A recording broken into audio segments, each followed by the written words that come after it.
Wait, you're telling me this penny from the Civil War era could be worth thousands of dollars? Stop right there. Before you dismiss that old coin in your drawer, you need to hear this. What I'm about to reveal about these 1860s pennies will blow your mind. The difference between a $20 coin and a $20,000 treasure could be hiding in plain sight. Let's dive in. Look at this beauty right here. This is an 1860 Indian head cent, and let me tell you, this isn't just any penny. This coin witnessed the election of Abraham Lincoln. It was in circulation when the nation was on the brink of the Civil War. But here's the kicker. This small piece of copper nickel could be worth more than your monthly paycheck. And I'm going to show you exactly why. In 1860, America was changing.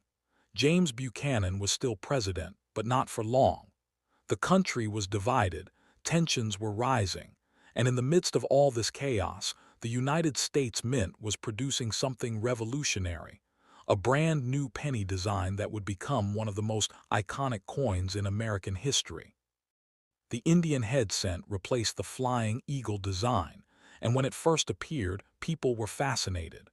The obverse features Lady Liberty wearing a Native American headdress, a symbol meant to represent America itself.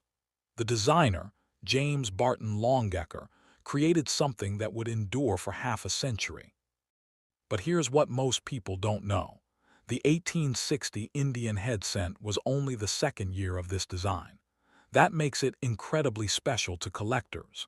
Early years of any coin series are always more desirable, and 1860 is no exception. Let me break down what makes this coin unique. The 1860 Indian head cent was struck in a copper-nickel composition, 88% copper and 12% nickel, to be exact. This gives it that distinctive pale bronze color you see here. The coin weighs 4.67 grams and has a diameter of 19 millimeters. It's small, but it packs a punch in terms of historical significance. On the obverse, you'll see United States of America encircling the Native American portrait, with the date 1860 clearly visible below. Flip it over, and you'll find 1 cent surrounded by an oak wreath on the left and a laurel wreath on the right, with a shield at the top. Every single detail was meticulously crafted by the engravers at the Philadelphia Mint. The Philadelphia Mint produced 20,566,000 of these cents in 1860. Now, you might think that sounds like a lot, but remember, we're talking about a coin that's over 160 years old. How many do you think survived in collectible condition? The answer might shock you. Probably less than 1% of the original mintage exists today in any condition. Think about it. These coins were made to circulate. They passed through thousands of hands. They bought candy, newspapers, and everyday necessities. They were dropped, lost, damaged, cleaned with harsh chemicals, and eventually most were melted down or discarded.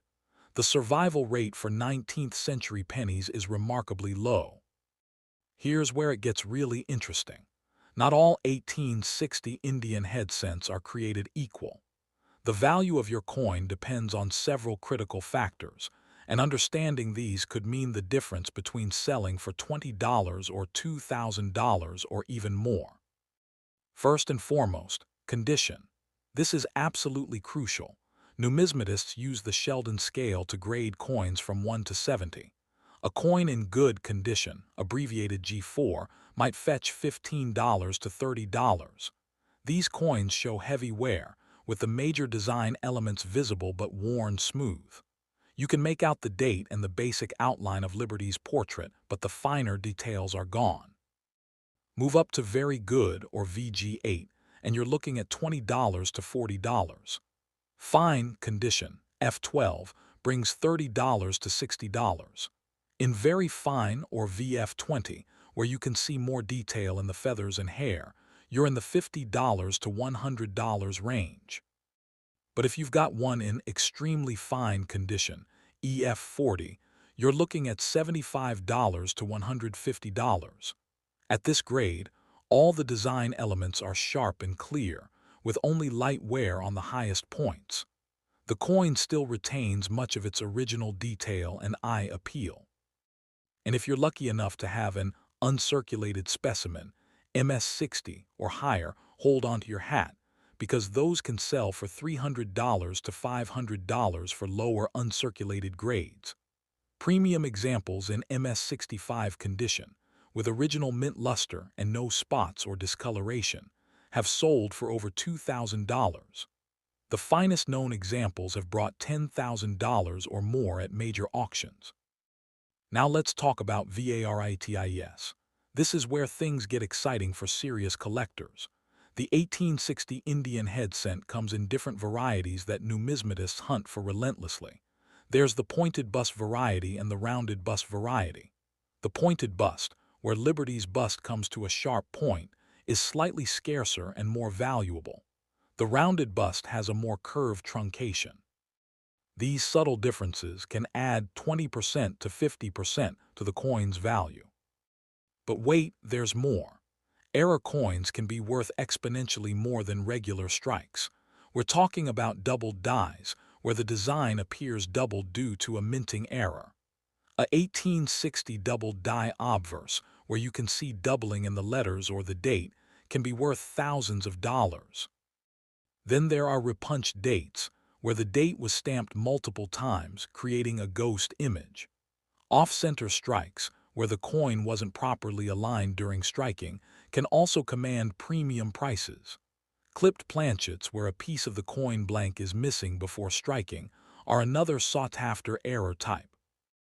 I've personally seen error 1860 Indian head cents sell for $5,000, $10,000, even $15,000 at major auctions. And here's the crazy part. Sometimes the person who found it had absolutely no idea what they had. They just knew it looked a little different. So how do you know if your 1860 Indian head cent is authentic? Counterfeits do exist, especially for valuable dates and varieties. Here are some authentication tips. First, check the weight. An authentic 1860 cent should weigh 4.67 grams. Use a precision scale to verify this. Second, examine the details under magnification. The letters should be crisp and well-defined, not mushy or poorly formed. The denticles around the edge should be evenly spaced and uniform. Counterfeiters often struggle to replicate these fine details accurately. Third, look at the color and surface. The copper-nickel composition has a specific appearance that's hard to fake. If the coin looks too shiny, too perfect, or has an unusual color, be suspicious. Original uncirculated coins will have a natural luster, while circulated examples should show even, honest wear. Fourth, consider getting your coin professionally graded by PCGS or NGC. These are the two most respected third-party grading services in the hobby. They'll authenticate your coin, grade it accurately, and seal it in a protective holder. This not only confirms authenticity, but can significantly increase the coin's marketability and value. The cost of grading typically ranges from $20 to $50 for standard service, but for a potentially valuable coin, it's money well spent. A professionally graded 1860 Indian head cent in high grade will sell for more than an ungraded example, often enough to cover the grading fees, and then some. Now let's talk market trends. The rare coin market has been incredibly strong in recent years. Indian head cents, especially from the early years like 1860, have seen steady appreciation. Collectors love them because they're affordable entry points into 19th century numismatics, yet they offer enough variety and challenge to keep things interesting. I've watched 1860 Indian head cents in MS-65 condition appreciate from around $1,510 years ago to over $2,500 today. That's not a bad return on investment, and many collectors view these coins as both a hobby and a wealth preservation strategy. Where can you sell your 1860 Indian head cent? You have several options. Local coin dealers are convenient but may not offer top dollar since they need to resell at a profit. Online auction sites like eBay can reach a wider audience, but you'll pay fees and deal with potential scammers. Heritage auctions, Stack's Bowers, and other major auction houses are excellent for high-grade or rare varieties, though they typically charge 15–20% seller's fees.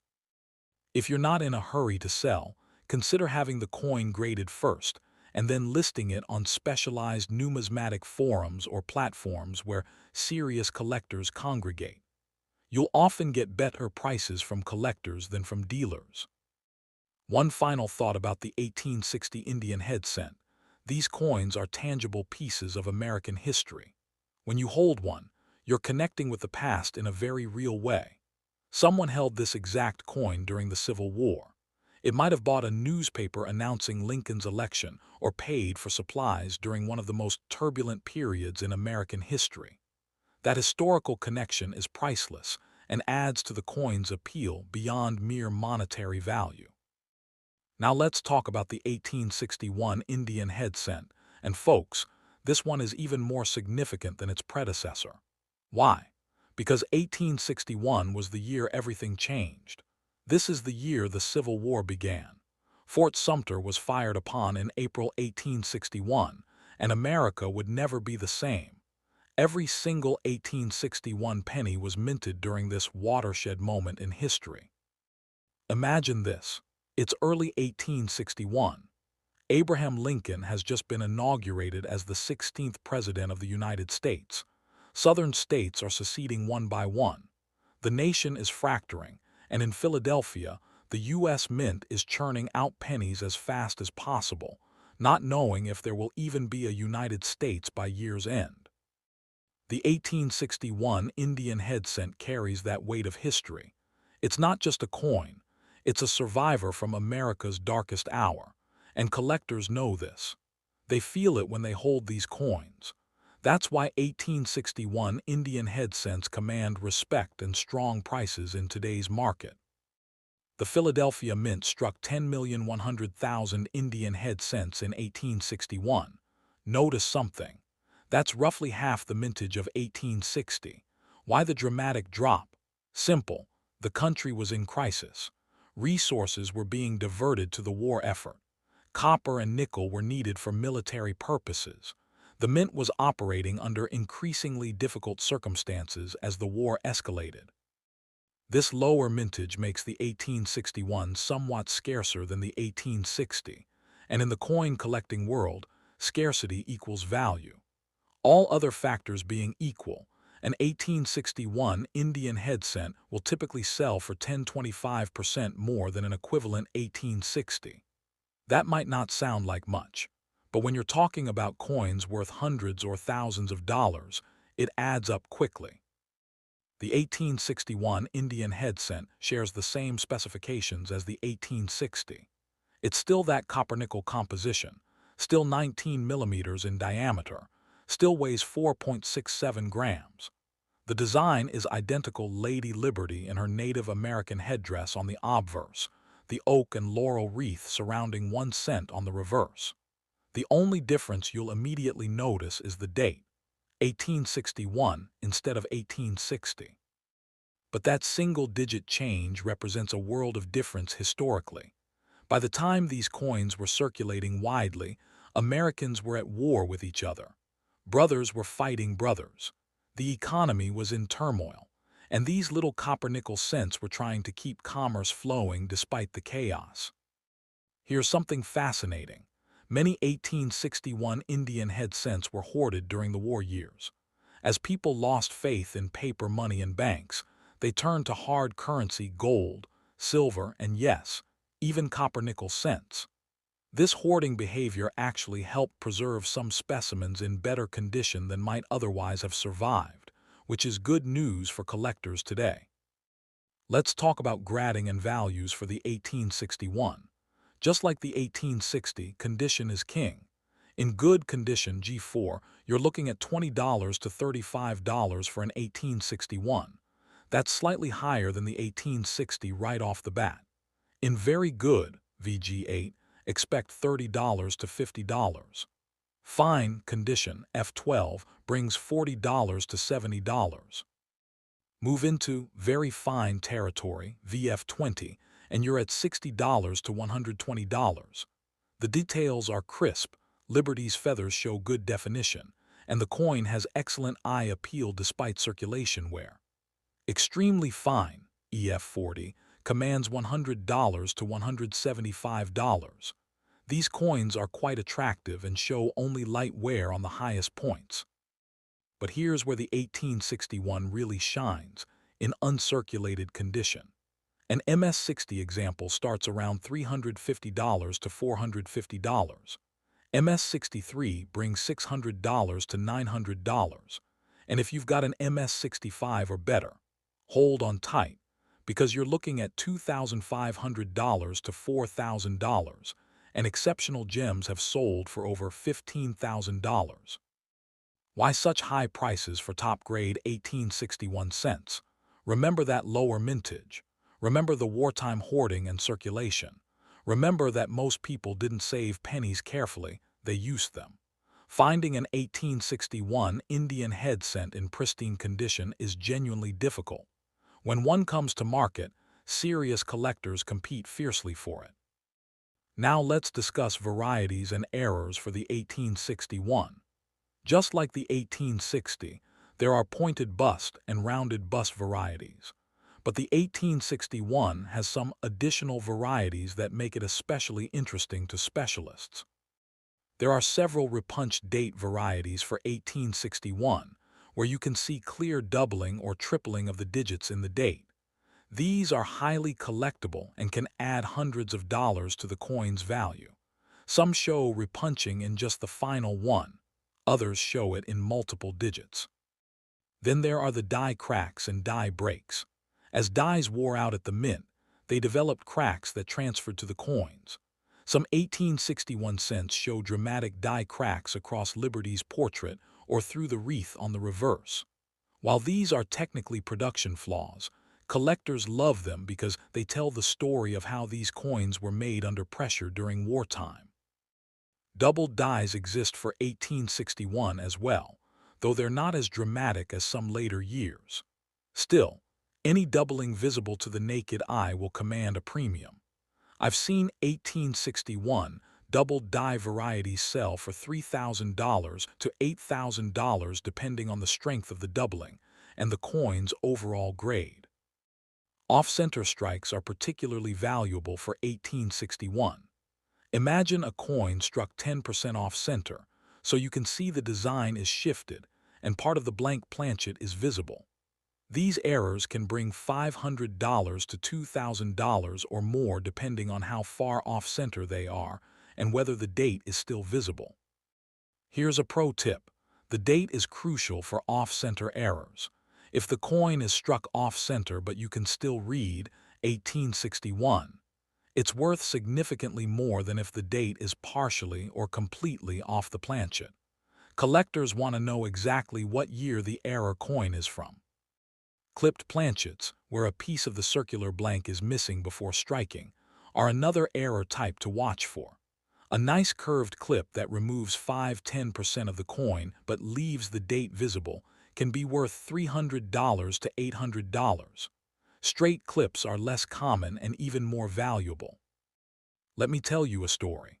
A few years ago, a gentleman brought a coffee can full of old pennies to a coin shop. Most were common wheat cents from the 1940s and 50s, worth a few cents each. But buried at the bottom was an 1861 Indian head cent in fine condition. The dealer offered him $50 on the spot. The man was thrilled. He thought he'd just found pocket change. That coin later sold to a collector for $65. Nothing life-changing, but it shows these coins are still out there, waiting to be discovered. But here's an even better story. In 2015, an estate sale in Massachusetts included several old coin albums. Among them was an 1861 Indian head cent that had been carefully preserved by someone's great-grandfather. It was submitted to PCGS and came back graded MS-66, absolutely stunning. That coin sold at auction for $11,250. The family had no idea what they had. The authentication process for 1861 cents is the same as for 1860. Check the weight at 4.67 grams. Examine the details under magnification, the letters, the feather details, the denticles around the rim. Look for the telltale signs of casting in counterfeits, such as porous surfaces or mushy details. Compare your coin to images of authenticated examples in reference books or online. And seriously consider professional grading if you believe you have a valuable example. The fees are modest compared to the potential increase in value and marketability. A raw, ungraded, 1861 cent in apparent, extremely fine condition might sell for $100, but that same coin in a PCGS or NGC holder graded EF45 could bring $140 to $160 because buyers have confidence in the grade. Let's talk about the market for 1861 Indian head cents specifically. These coins have performed exceptionally well over the past decade. Civil War-era material is always popular with collectors, and the 1861 cent is an affordable way to own a piece of that history. You can get a decent circulated example for under $50, making it accessible to beginning collectors, while advanced collectors can pursue high-grade examples or rare varieties. The auction records show consistent strength. In 2010, an MS-65 1861 Indian head cent might have brought $1,800 at auction. Today, that same coin would likely exceed $3,000. That's a 66% increase in 15 years, which compares favorably to many traditional investments. And unlike stocks or bonds, you can hold this investment in your hand and appreciate its beauty and historical significance. Where should you buy or sell an 1861 Indian head cent? For buying, reputable dealers and auction houses are your best bet. Look for members of the Professional Numismatists Guild, PNG, or the American Numismatic Association, ANA. These dealers have reputations to protect and are less likely to sell you overgraded or counterfeit material. Online, Heritage Auctions, Great Collections, and Stax Bowers regularly offer 1861 Indian head cents at all grade levels. You can often find better prices at auction than from retail dealers, but you need to do your homework and know what you're bidding on. For selling, the same venues apply. If you have a common date circulated 1861 cent, a local dealer might offer $20 to $30. That's quick and easy, but you'll get wholesale prices. For better coins, consider consigning to a major auction where collector competition can drive prices higher. Yes, you'll pay a seller's fee, but the net proceeds might be significantly higher. One option many collectors overlook is selling directly to other collectors through online forums, Facebook groups, or specialized websites. This cuts out the middleman and often results in better prices for both buyer and seller. Just be careful about payment methods and shipping to protect yourself from fraud. Here's something to keep in mind. The 1861 Indian head cent is part of a larger series that ran from 1859 to 1909. Many collectors try to assemble complete sets, year by year. The 1861 is a key date they need, which provides consistent demand. Even when the overall coin market softens, series collectors keep buying because they need that date to complete their sets. This collector base effect helps support prices and provides liquidity. You can usually sell an 1861 Indian head cent within days or weeks to an interested buyer, which isn't always true for more obscure coins. Liquidity matters when you're treating coins as investments. Let me leave you with this thought. Whether you're collecting for profit, for history, or for the pure joy of owning these beautiful pieces of the past, the 1861 Indian head cent deserves a place in your collection. It represents a pivotal moment in American history. It's affordable yet challenging enough to be interesting. And who knows? Maybe you've got one sitting in an old drawer right now, waiting to be rediscovered. Check those old coin jars. Look through Grandpa's collection. Visit estate sales and antique shops. The thrill of the hunt is half the fun in this hobby, and finding an 1861 Indian head cent in great condition is an experience you won't forget. Trust me, when you hold that piece of Civil War history in your hand, You'll understand why coin collecting has captivated millions of people for centuries.